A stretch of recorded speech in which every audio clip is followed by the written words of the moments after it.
消基会针对10件日用品甲11件宠物用品做塑化剂检验，有8件验出有塑化剂哦。宠物用品是占5件。消基会嘛表示讲，目前农业部敢若针对宠物食品有规范，所以嘛建议讲，会当来针对所有宠物的商品，拢爱定出相关的标准。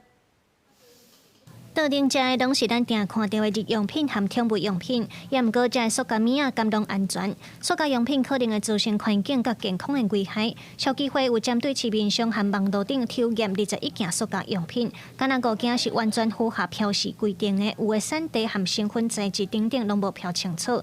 然后有7件塑化剂检出总量比0.1%搁较侪。消基会提醒讲，塑化剂有可能会有性炸伤甲致癌的风险。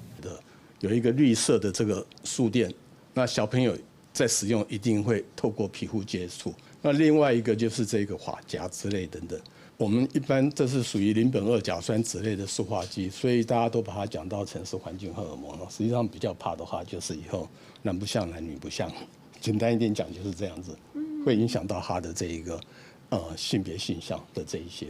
消基会建议讲，若是会接触到皮肤的日用品，亲像文具、宠物用品，也是佚佗物等等，上好是莫买 PVC 材质的，才通减少接触塑化剂的风险。会当买有标示耐夹，也是橡胶的材质，相对较安全。除了日用品检出塑化剂，也有真侪宠物用品嘛同款。不过目前台湾对宠物用品是无相关标准规定的。消基会建议政府嘛要针对宠物用品来定出相关规范，互业者通好遵守。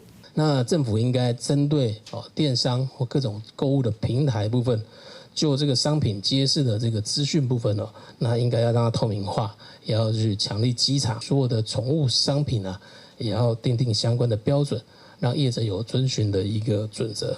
消基会也提醒消费者，伫咧买物件的时阵，一定要爱选有清楚标示产地、材质和制作日期等等的商品，安尼才会当保护家己的健康。记者担心东庄准由台北报道。